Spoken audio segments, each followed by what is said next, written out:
Happy Wednesday, everybody. Welcome back to Weather on the Go, all your weather coverage. A multi-day severe weather outbreak is likely across especially the northern states going into this weekend, and we'll be talking about the longer range weather pattern going through this weekend as well into next week, and also your tropical weather update.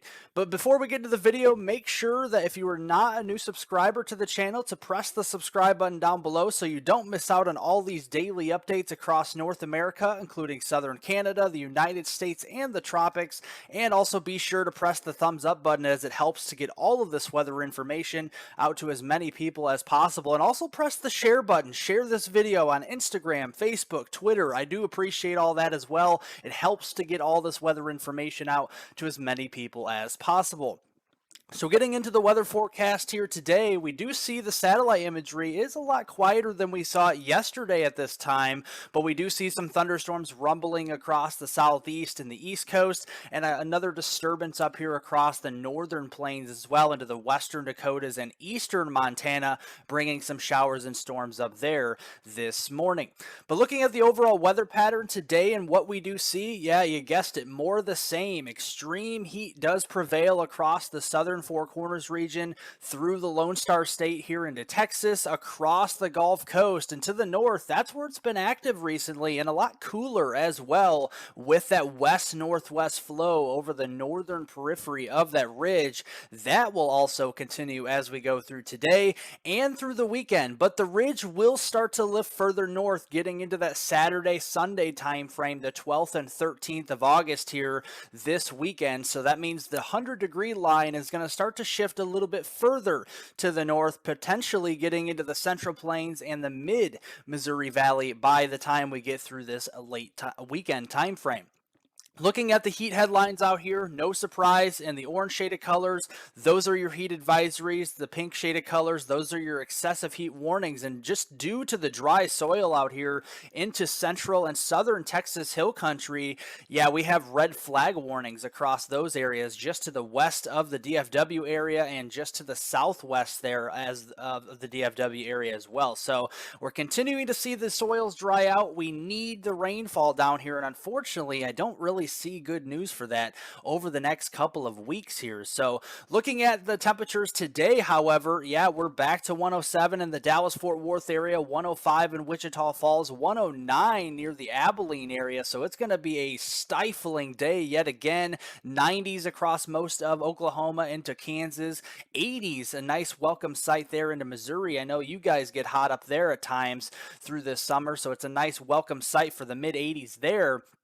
Going into the weekend, remember, the heat will start to slowly migrate further to the north, so we're going to pull that 100-degree line further to the north. We're up to 99, maybe up to 100 there in Oklahoma City on Saturday, 106 there in DFW, 109, maybe 110 in Wichita Falls. Very hot temperatures on Saturday, and then we lift that further to the north. We're up to 101 in Oklahoma City on Sunday, 96 in Tulsa here, 108 in Wichita Falls, and we're back to 107 territory in the Dallas-Fort Worth area. But looking up to the north, over the weekend, we're just seeing lots of 70s, lots of 80s across the Midwest, the Ohio Valley into the Northeast. Enjoy those wonderful temperatures outdoors.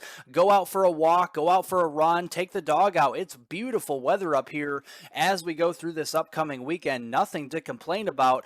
And if the only thing there is to complain about, it's the severe weather as we go through the long-term period. So looking here at the Thursday outlook from the Storm Prediction Center, we have a couple slight risks we're keeping an eye on. One up here into the northern plains, one over here into parts of the Carolinas. And looking at the one over there into the Carolinas, we actually do have a little bit more of an elevated tornado threat near the Norfolk region. Getting down into Raleigh there, you have a 2 to 5% shading for tornadoes. That extends further south into the Wilmington region with a 2% shading of tornadoes today. So make sure that you are monitoring the weather forecast across these areas, especially into southeastern Virginia and eastern North Carolina for the tornado potential through that Thursday time frame this afternoon. But then as we go into Friday tomorrow on August 11th, we're going to see a new disturbance move out across the upper Midwest, and this is going to bring another threat for severe weather. The Storm Prediction Center is already highlighting a slight risk, a level 2 out of 5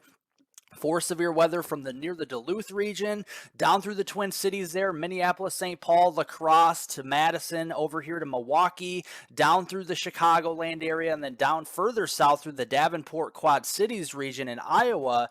That's where we could have scattered severe storms developing during peak heating of your Friday afternoon and into Friday evening. And just taking a look at some of the parameters here, the unstable Cape, this is your convective available potential energy. It's going to be elevated. Now, is it going to be off the charts? Absolutely not, but we do see some moderate values shifting further north into the Midwest and the upper Midwest, pushing around 2,000 to perhaps 3,000 joules per kilogram during that peak daytime heating for your Friday afternoon and evening. And that is also combined with a stronger mid-level jet stream in the 500 millibar layer out of the west-northwest. So we're going to start to see a little bit more support for some thunderstorms during the afternoon on Friday. Now, we do have a little bit of a cap to break through on Friday. Not the strongest cap, but we do have one, and it is kind of more of a conditional risk. But if we do see storms, this is what the radar could look like here by Friday evening. And you see, not everybody's going to see a thunderstorm across the upper Midwest, the Midwest, or even into the Missouri Valley. But if you get under one of these storms, the risk is there for damaging winds over 60 miles per hour, quarter size to golf ball size hail, and perhaps even a couple isolated tornadoes. The tornado threat appears to be maximized from southern Wisconsin down through north central Illinois into northeastern Missouri. That's the area we're watching, where the instability and those strong winds aloft combine for the potential for rotating storms. So we're going to be watching these, especially near the Illinois-Wisconsin state line by Friday evening. Then this disturbance shifts across the lower Ohio Valley, lining up from Paducah to Louisville, up here through the Cincinnati region, Columbus, Ohio, maybe up towards portions of Cleveland and Pittsburgh. As we go through the day on Saturday, more of a marginal to low-end day of severe weather. I'm not too concerned about tornadoes on Saturday, but you can see the potential is there for severe weather. Damaging winds and large hail will be the most likely mode of severe storms. Another marginal risk back here north of Amarillo toward the Dodge City, Kansas region, maybe an isolated downburst wind gust over here. Not expecting anything major either as we go through Saturday. Our next big weather maker to talk about is going late this weekend into early next week. We got a massive shortwave trough here moving across the Dakotas on Sunday. That's going to be diving southeastbound in towards Iowa here and into the Midwest. And look at this cinnamon bun looking low pressure system by Monday, really tightening up across the upper Midwest and the western Great Lakes region here.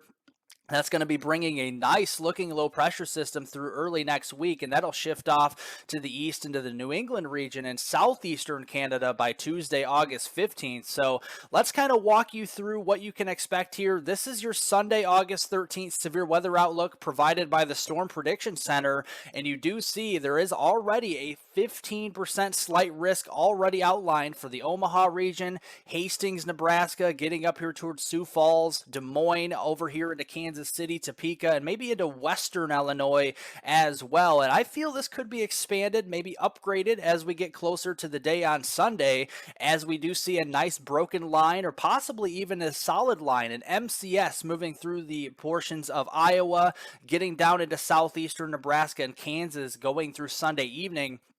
And I do feel this could be bringing the threat for some tornadoes as well, as it does strengthen pushing to the east. Then as we go into Monday, all the energy shifts east. We have that stronger low pressure system really wrapping up here across the Great Lakes region, bringing a cold front with it. So the lower Ohio Valley again is the target region for severe weather. Columbus down to Cincinnati, the Louisville region here, Lexington, Kentucky, and then over there toward Jackson, Kentucky, and into Charleston, West Virginia. And we may have to watch up toward Pittsburgh as well. You're kind of just outside of this area, but I wouldn't be surprised if you saw a stronger storm or two as we go closer to Monday night as well, especially looking at the 500 millibar. This is your mid-level jet stream. As that low pressure system really starts to tighten up here, we're going to see that mid-level jet screaming in from the west-southwest here, providing that support for organization of the storms.